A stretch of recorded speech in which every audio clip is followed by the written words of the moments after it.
In this video, we're going to show you how to install the windshield washer reservoir on your Ford F-150 located inside the passenger side front fender. Using a 22mm socket, we're going to go loosen and remove our lug nuts.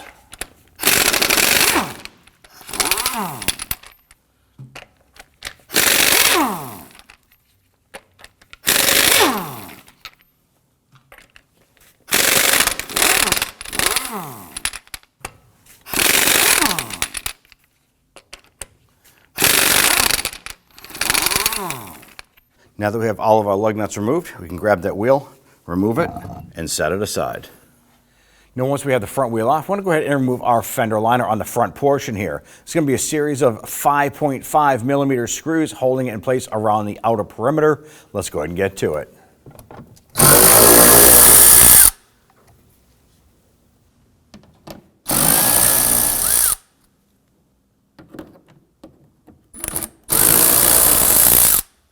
Now that we have our screws removed, we're going to move inboard right here, and there's a plastic little screw and locking dial.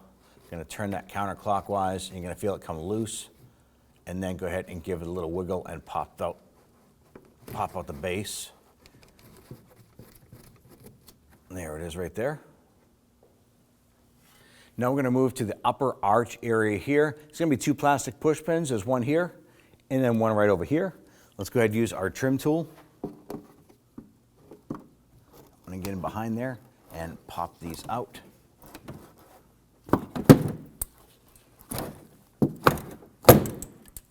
Now with that hardware removed, I'm going to go ahead and pull down on the front section. You have to separate it from the inside of the fender here. So as you pull it down, just kind of give it a little tug and work that out.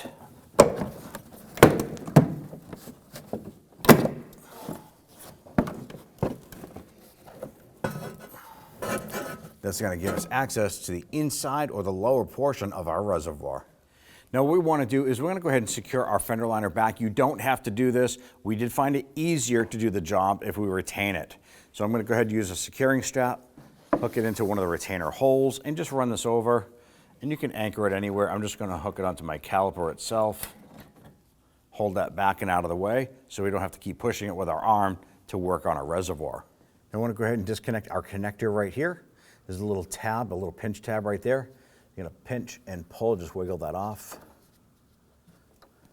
Next thing we want to do is we want to disconnect the fluid tube right here. Now we do have fluid inside the reservoir itself.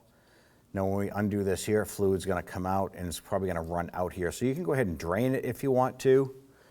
What we're going to do is we're simply going to install a little cap here, and that is simply made off of the supplied tubing here to run. If you need it, you can actually install it onto the 90° and run that all the way up. So you can cut off just a few inches, warm up the end, pinch it to create a cap. So when we remove this here, we're simply going to push that on so we don't lose our fluid.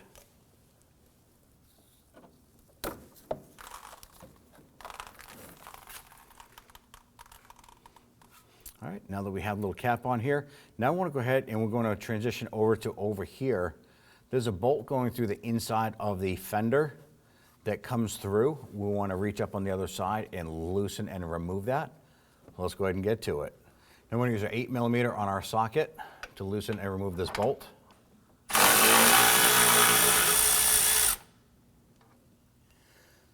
I want to go ahead and grab our fluid hose here and want to pull this out and separate it from the top of the reservoir. Now with the hood open, you're going to go ahead and locate the reservoir right here. We need to go ahead and remove our battery and our battery tray to go ahead and access the rest of the hardware holding that in place. We're going to use our 10mm socket. We're going to loosen up our terminals on our batteries, or our battery terminals here.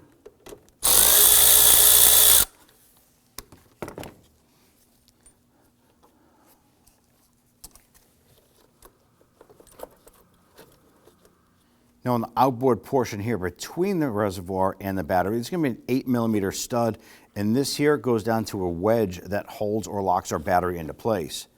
Using an 8mm socket, loosen that bolt.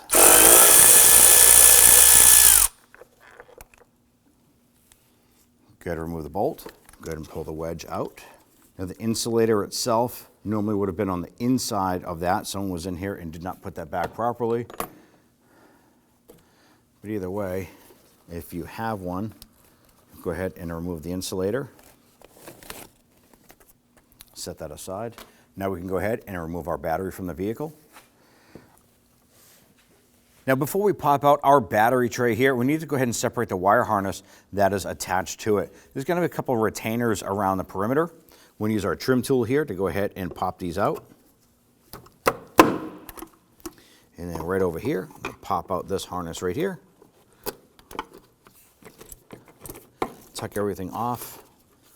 Let's now go ahead and get to our battery tray. It's going to be 4 13mm bolts, one here, 2 on the bottom. Let's go ahead and loosen and remove these.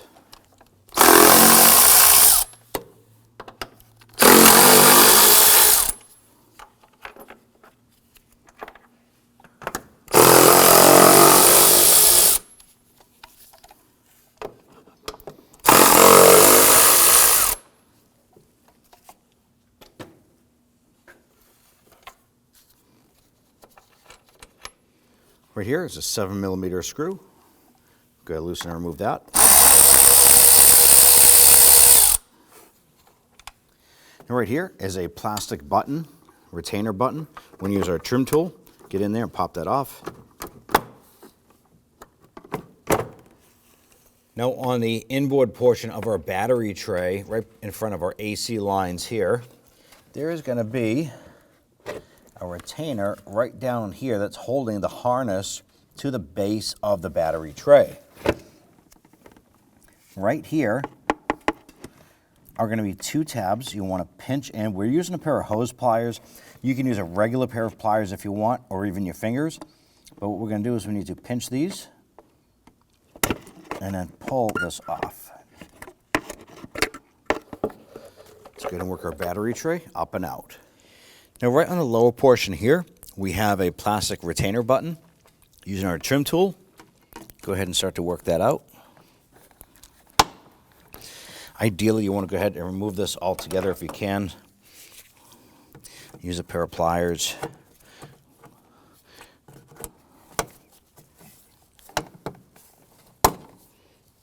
Now that we have our plastic retainer out there, we can go ahead and start to lower this down.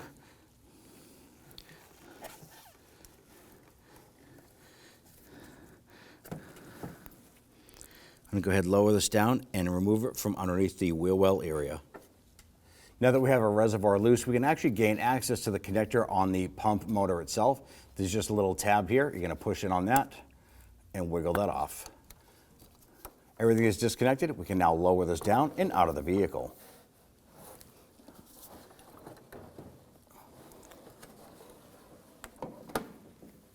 Now in the new Reservoir, it already has the plastic retainer button that goes up in the wheel well area. As we flip this over, we have our pump motor. So as we feed this up and into position, we're going to go ahead and connect our motor. Going to feed this up. Let's get our pump motor hooked up here. Press it on, you can feel it engage.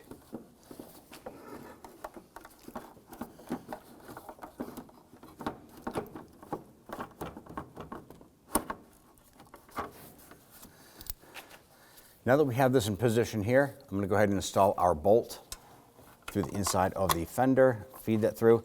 I'm just going to get it started right here.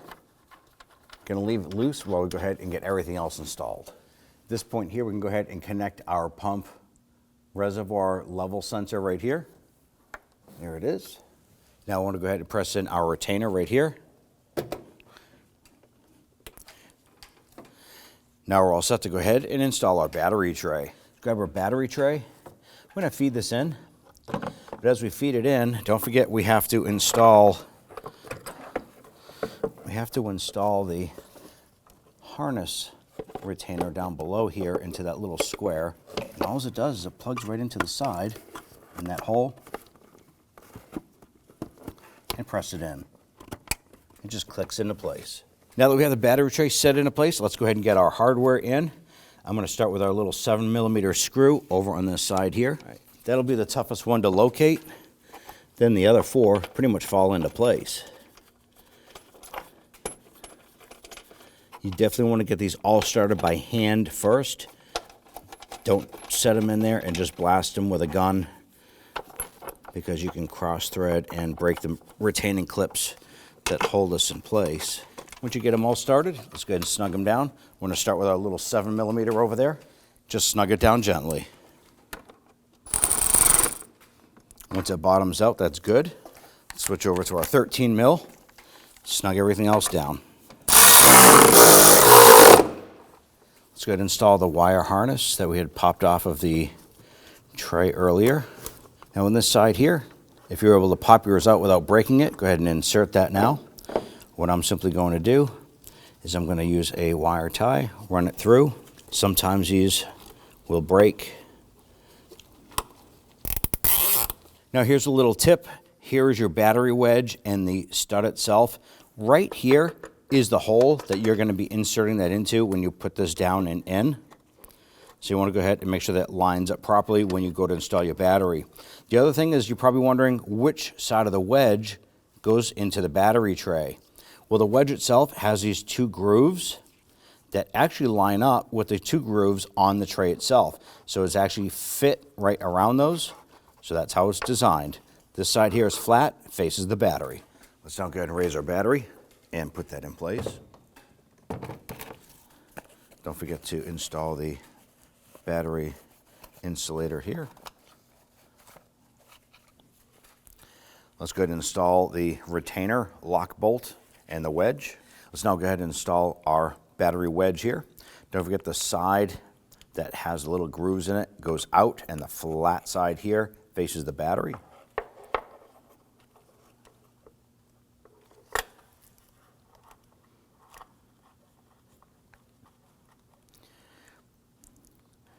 Once we get that started, we're going to go ahead and snug that down.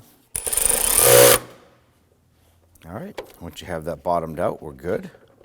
Install the giant plastic pushpin retainer between the battery tray and the reservoir. Good, press that in. All right, let's go ahead and fold down our handles. Install our battery terminals here. Going to install our positive side first. Go ahead and snug this down.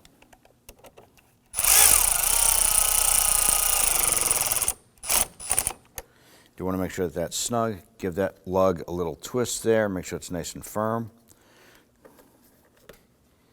Go ahead and grab that ground. Bring that on up. Pop that into place. And we'll do the same here.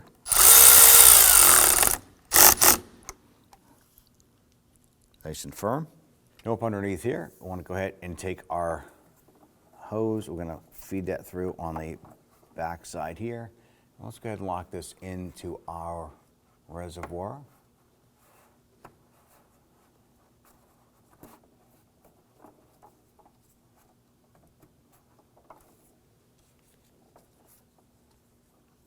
Bring that down, and we're going to press this on just like so. Now that we have everything installed, let's go ahead and finalize by tightening down the screw on the bottom side. Just gently snug that. Now we're going to remove our strap here, set that aside. Now we want to go ahead and push our fender liner back up into place.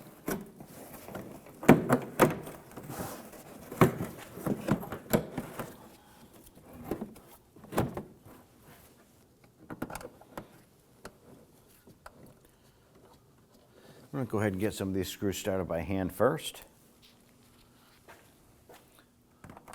We have these 2 here on the front side, and then we have the 2 going up around the inside of the fender lip.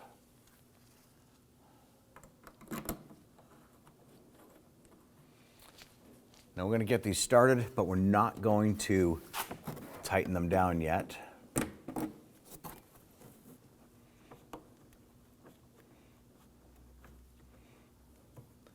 All right, we have our 4 screws installed.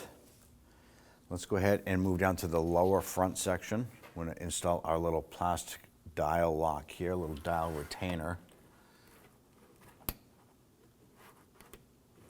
Push in the base, and then Rotate the center clockwise until it bottoms out. Snug that down gently. Let's go ahead and install our plastic push pins. One there, and then one up here. With those in, let's go ahead and tighten down the screws around the perimeter.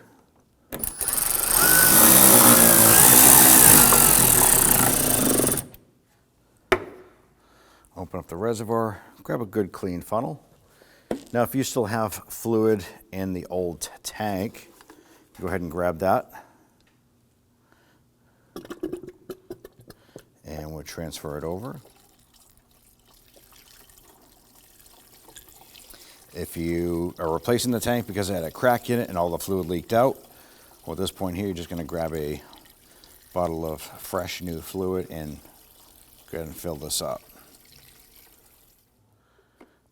Go ahead and grab that wheel, line it up.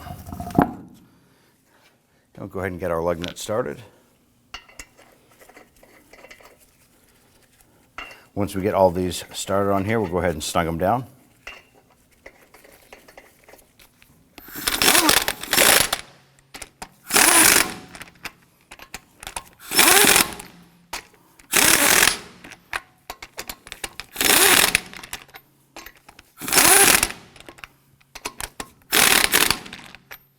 I want to go ahead and torque down our lug nuts here to 150 foot-pounds.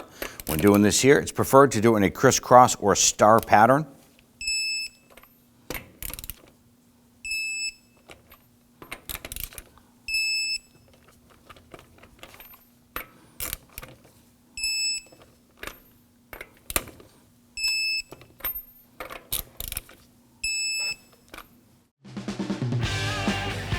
When only the best will do, demand TRQ. The only company that lets you view before you do. TRQ is committed to offering the highest quality aftermarket auto parts that are engineered for peace of mind. Thanks for using and viewing with TRQ.